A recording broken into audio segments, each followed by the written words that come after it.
You know that feeling when the phone rings and your first instinct is to let it go to voicemail. When you hear someone knock at the door and instead of answering, you freeze like a deer in headlights, hoping they'll just go away. You're not alone, and no, you're not turning into some kind of grumpy recluse. You're just aging. And with aging comes something most folks never talk about, this subtle creeping desire to be left alone more often. But here's the thing, no one tells you, that feeling is completely normal. In fact, it might even be healthy. Let's talk about why. Back in your younger days, social interaction was everywhere. At work, at school, through your kids, on the bus, at the grocery store. People were always around and you got used to it. Maybe even relied on it. But as you get older, something changes. It's not that you dislike people, you just don't need them in the same way. Not all the time. And that's not selfish, antisocial or weird. It's psychology. Deep, well-studied and actually very logical psychology. Reason number one, your tolerance for nonsense drops to near zero. When you're young, you put up with a lot. Bad friends, gossip, pointless small talk, family drama, the guy who talks about himself for 2 hours without asking you a single question. But as the years go by, your patience for that evaporates. You've spent decades dealing with nonsense, and at some point, your inner self just goes, no more. You stop pretending to laugh at jokes that aren't funny. You stop entertaining opinions that make no sense. You walk away from people who exhaust you. It's not cruelty, it's self-preservation. You've learned to recognize emotional noise and you finally give yourself permission to mute it. Reason number two, your priorities shift. You start asking yourself different questions. How much energy do I have today? Who actually makes me feel good when I talk to them? Who drains me? Who do I trust? You're no longer chasing popularity, approval or a full calendar. You're chasing peace. You want meaningful conversations, not surface-level chit-chat. You want people who get you, not people who tolerate you. And if the right people aren't available, you'd rather sit in silence than force a smile. That's not loneliness, that's freedom, that's wisdom. The third reason is deeply emotional and one that surprises people. It's grief. As you get older, you lose people. Friends move, loved ones pass. Relationships fade. Each loss takes a little chunk out of your social world. And for many, that world shrinks without them even realizing it. And here's the quiet truth. Some folks don't want to rebuild it. It's not depression. It's not giving up. It's just a deep awareness that time is limited. And with that comes a focus on quality over quantity. It's the soul saying, I've loved hard. I've lost heart, and now I only have space for what feels truly safe. That brings us to reason number four, social fatigue. Not the kind that a nap can fix, but a deeper psychological weariness. You've spent a lifetime managing personalities, navigating group dynamics, accommodating, mediating, entertaining, and over time that becomes exhausting. You don't bounce back as quickly. A 1 hour lunch with someone who talks too much can wipe you out for the whole afternoon. A family gathering with 3 competing conversations at once feels like running a mental marathon. And so you stop saying yes to everything. You choose rest over obligation. You protect your peace like it's sacred because it is. Let me tell you something most people won't say out loud. Older people aren't always lonely. In fact, many are deeply content being alone. But society doesn't like that narrative. We're constantly told that connection is the ultimate goal, that the more people you have around you, the happier you'll be. But here's the twist. Connection doesn't always mean company. Sometimes connection is knowing who you are without distraction. Sometimes it's enjoying your own thoughts, listening to the birds, reading a book, staring at the wall with a cup of tea. and not feeling the need to explain yourself. That's not avoidance, that's evolution. There's a fifth reason people avoid others more as they age, and it's a powerful one. Self-awareness. You finally know yourself. And I mean really know yourself. You know what pushes your buttons, what lifts your spirit, what your limits are. And with that knowledge comes a kind of protective instinct. You stop putting yourself in situations that go against your nature. If small talk drains you, you avoid it. If certain people stir up old wounds, you create distance, not to punish them, but to preserve your peace. It's a quiet kind of strength, the kind you earn through experience. And don't forget, as you age, your time becomes more precious. That's the sixth and final reason for now. Time starts to feel different. When you're 20, an hour feels like nothing. When you're 70, an hour feels like gold. You're more mindful of how you spend it, who you give it to, and whether it leaves you feeling better or worse. You realize that every coffee date, every phone call, every visit, it all comes at a cost. Not just of time, but of energy. And so you invest that time more wisely.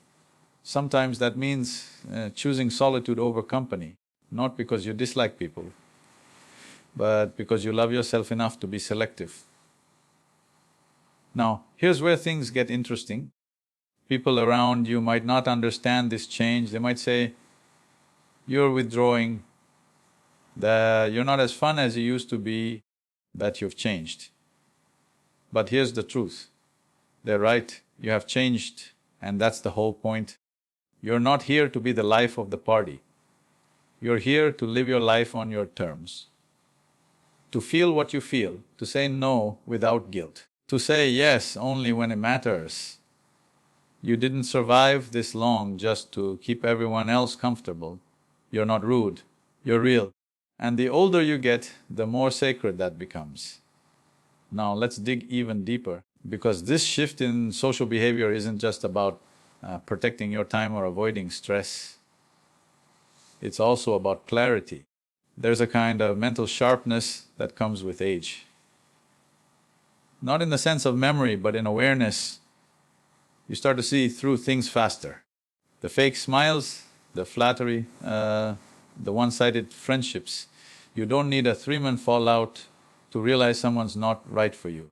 One conversation can tell you everything.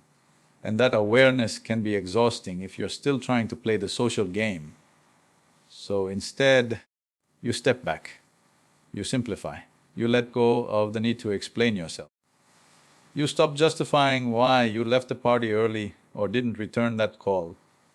You no longer owe people your presence just because you used to. That kind of self-honesty can feel like isolation from the outside. But on the inside, it feels like relief. Another part people don't talk about enough is your changing capacity for emotional labor. You might have been the peacemaker in your family, the go-to friend, the one who always reached out first, kept the connections alive, made the plans. But after decades of being the glue, you begin to ask, who's holding me together? And if the answer is no one, you slowly step out of that role, not to punish anyone, but to stop betraying your own needs. You trade people-pleasing for peace of mind. And yes, some people might fall away when you stop carrying them. But the ones who stay, they're gold. And let's not forget the body's role in all of this. Physical aging affects your social behavior too. You may tire more easily. Loud environments might be overwhelming. Your joints ache, your back needs support. And suddenly that 2-hour dinner with 5 people doesn't sound like fun. It sounds like endurance training. That physical strain mixed with mental fatigue makes quiet time feel like a gift. So you adjust. You decline more invites. You prefer early afternoons over late nights. You design a life that fits your body, not the other way around. Then there's a layer we haven't even mentioned yet, identity. As you age, your identity changes. You're no longer the parent of small children. You're no longer climbing the career ladder, you've retired. Or maybe you've shifted your lifestyle entirely. And with that identity shift comes a social shift. The people you once bonded with, fellow parents, co-workers, younger relatives, they may not feel as connected to you anymore. Not because you've done anything wrong, but because your lives no longer mirror each other. You move into different rhythms, that's okay. You're not meant to hold on to every connection forever. In fact, letting go can be one of the healthiest things you do. Because what you make space for those quiet mornings, the phone call from the one person who really gets you, the long walk without having to perform for anyone, that's the stuff your soul actually craves now. Less stimulation, more meaning, less noise, more depth. It's not about rejecting people, it's about refining your circle. And that refinement can feel lonely at first, but eventually it becomes a kind of clarity. Some people will never understand this. They'll say, "You used to be so social," or "Why don't you come out anymore?" And you might struggle to answer, because how do you explain 1,000 quiet realizations? How do you summarize decades of growth in one polite sentence? The truth is, you don't owe an explanation. Not anymore. You've earned the right to disappear into your own peace without guilt. And here's something that might surprise you. This shift in behavior, this quieting of your social life, it can actually extend your life. Studies have shown that reducing stress and protecting your emotional health are key factors in longevity. When you avoid toxic conversations, when you limit overwhelming environments, when you choose serenity over obligation, you're not withdrawing, you're healing. You're preserving energy for what matters, and your body knows it. That's why so many elders seem calmer. They've stopped trying to impress anyone, stopped trying to fix what can't be fixed. They walk slower, but their minds are clearer. They talk less, but when they speak, it matters. They're not running from people. They're running toward themselves, toward the version of themselves they were too busy to meet before. There's a quote you've probably heard, "As I grow older, I pay less attention to what people say, I just watch what they do." That's what aging does. It teaches you to observe more and react less. You no longer need to prove anything. You no longer chase the approval of people who never understood you. You start choosing peace over pride, solitude over forced connection, truth over tradition, and it feels good. Now, here's the beautiful irony. When you stop needing people around you all the time, the right ones start showing up. You stop begging for connection and you start attracting it naturally. You no longer force conversations, they just happen. You don't schedule companionship, it finds you. And those few people who remain, they become priceless because they love the quiet version of you, the real version. Not the one who showed up to every event, but the one who shows up fully when it matters. So, if you're finding yourself more withdrawn lately, more selective, more quiet, don't panic. Don't second guess it. Don't let the world tell you something's wrong. You're not broken. You're blooming. You're peeling away everything that doesn't serve you. You're not becoming less social, you're becoming more you. And that's a kind of joy that can't be faked. Maybe your calendar's empty this weekend. Maybe the phone hasn't rung in a few days. Maybe you spent your afternoon doing absolutely nothing with a peaceful heart. That's not loneliness, that's arrival. That's what it feels like when your life starts fitting just right. And if this message felt like it understood you better than most people do lately, then don't let it be the last time we talk. Subscribe to the channel. We're building a quiet little corner here just for folks like you.